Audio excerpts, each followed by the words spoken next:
Welcome back.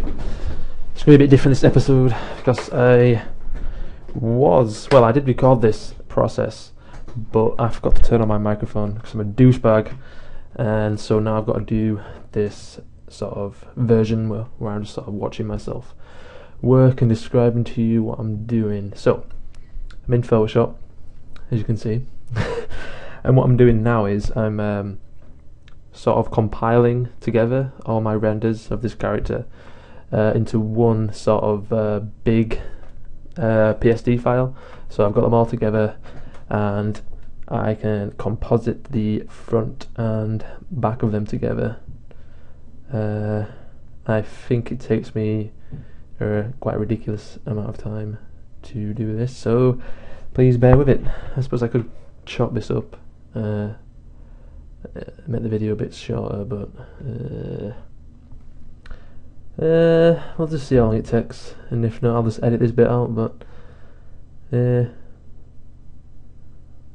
because the thing about Zbrush and rendering characters out is that I think there is a way to, like if you're in Maya or 3ds Max, you can sort of bookmark the camera.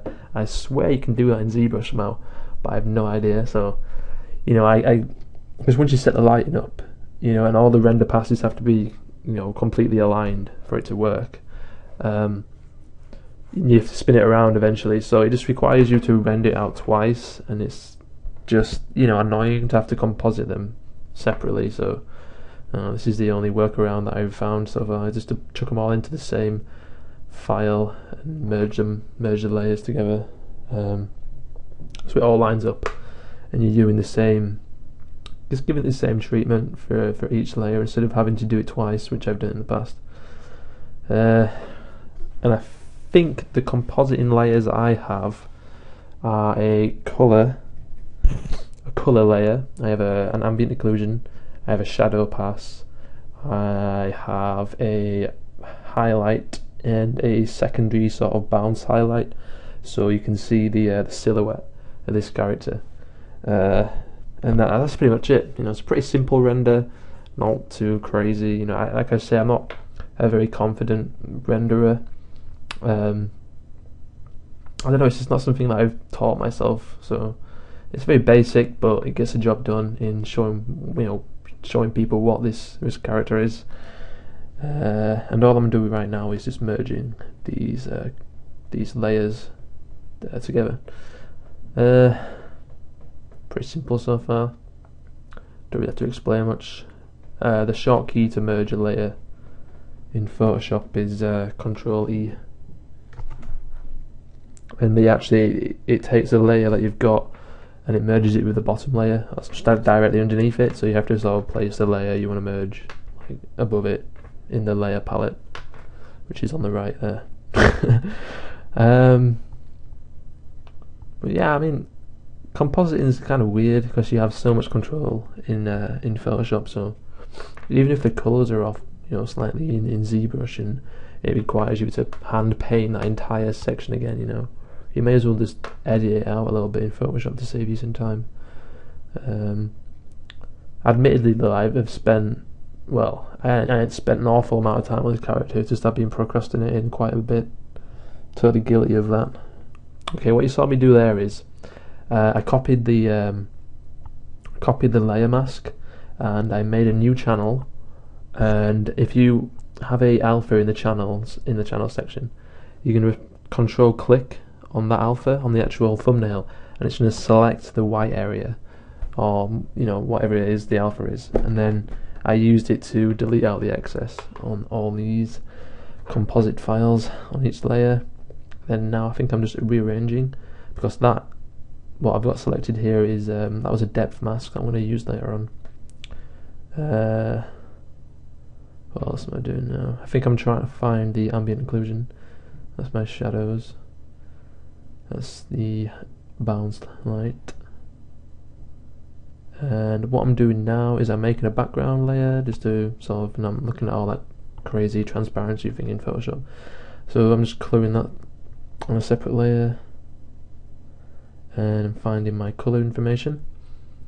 And I think what I'm going to do next is I'm going to sharpen everything up to really get the detail to pop out a little bit.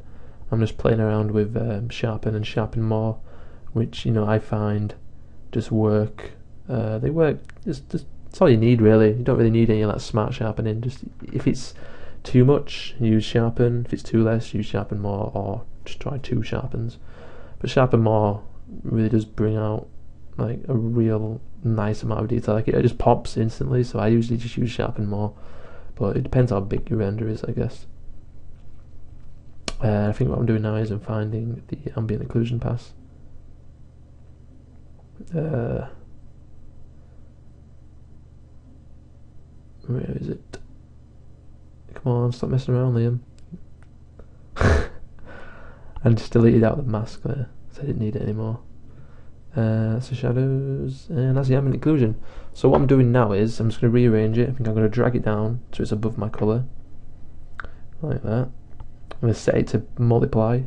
For ambient occlusion, either use multiply or darken. That usually gets the job done. And just literally just play around. What I'm doing now is I'm changing the contrast, just to see what it looks like if I have a more contrasty ambient occlusion. Because compositing's all about trying to make it, just really messing around with the values of what you're getting out of ZBrush. So. And yeah, I'm just playing around now between multiply and darken as you have different effects. And just checking out what I've got there. And I'm quite satisfied with that, so I leave it as. That's pretty much it for the ambient occlusion bit. Just waiting now. I'm thinking.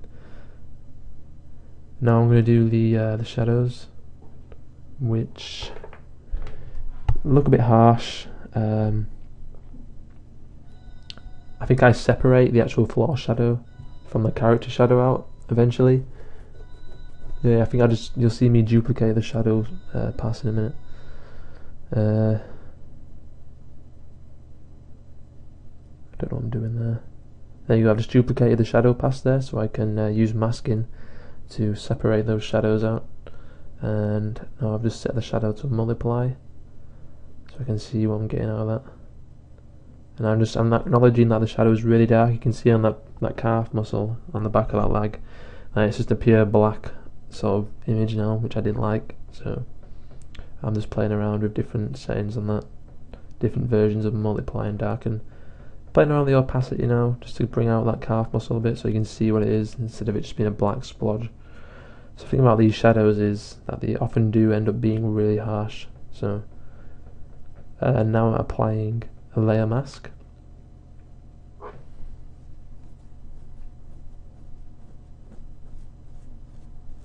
think that was a reveal all, so everything was still revealed, and now I can mask out this shadow on the floor, and then mess around with the other shadow for, just to really plant it on the scene so it's not just floating around. It's a relatively simple composition, this, it's literally a character and some shadows. Even the shadows don't even look that good. It's a bit of a rush job, really. But like I say, I'm not that sort of practiced on compositing yet.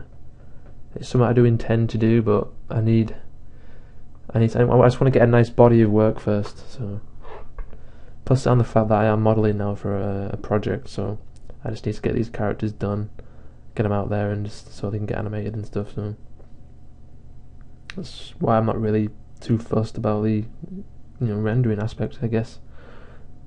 I mean, it is unimportant really for game art, is rendering. It doesn't really matter. Just tweaking it. Now I think I'm going to do this exactly the same on this, but I'm going to do a layer mask. I'm going to hide all. Yeah, hide all. I think. Yep. And I think I inverse the layer. I think I'm not quite sure what I did with this. We'll see.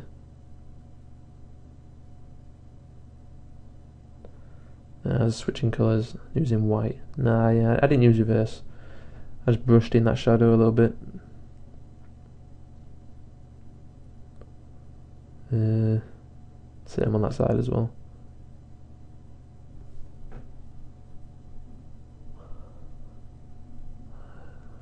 Because when you're using the mask, you get that little connection box on the layers, and black information hides stuff, and white information reveals stuff. So you're never actually erasing what's there.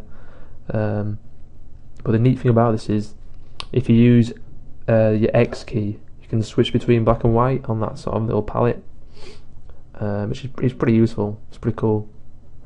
So that's how I was switching, between masking and hiding. Is just pressing X.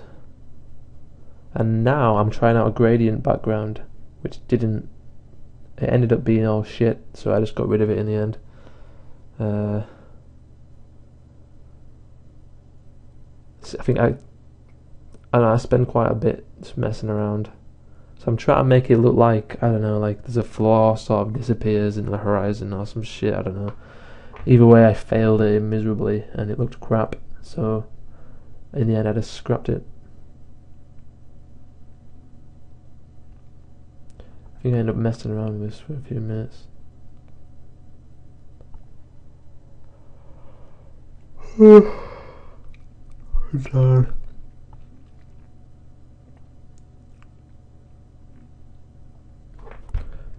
I think it does.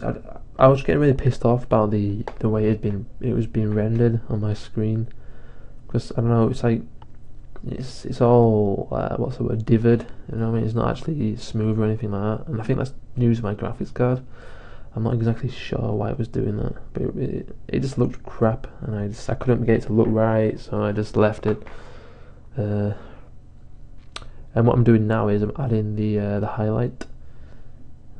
No, I'm not. I'm still. Yeah. Just setting that to screen, and immediately the highlight looks a bit shit. It just doesn't even look like light, so I messed around with it. I think it's just because the character is so noisy. You know what I mean? There was just so many lines and cavities and stuff, and the light was just getting it right inside those cavities, and it just wasn't making sense. So I just masked it all out and just was pretty conservative where I was brushing it on. And all I've done there is set that to screen and applied another layer mask on there. And I'm just tweaking it now, and that's pretty much it. That's pretty much what this render was. It was just a simple color, highlight, an ambient occlusion, and a shadow pass. That's pretty much all there is to it. I've done a video of me getting these out from Zbrush. If you want to know how to do that, I didn't record it this time because I was getting frustrated about how long I was dragging this project out. I was just being very lazy, and I wasn't doing as much work as I like. So that's why I just sort of ended up rushing and bashing it all out in one. Well, that is pretty much it. And if you want to look at this, there's a link in the bottom of this video description, so you can actually view this instead of having it all. It just looks a lot nicer when it is in the video. I mean, I did tweak it a little bit. I got rid of the gradient background, and I added. No, that's pretty much it. I just added the gradient background a little bit and added a little bit of blur. But that is pretty much compositing in a nutshell, really, and as far as I needed to be for this character. As at the presentation, the actual final presentation, is going to be a video in UDK, like a cinematic. Because I've got the haul file that I showed you in another video.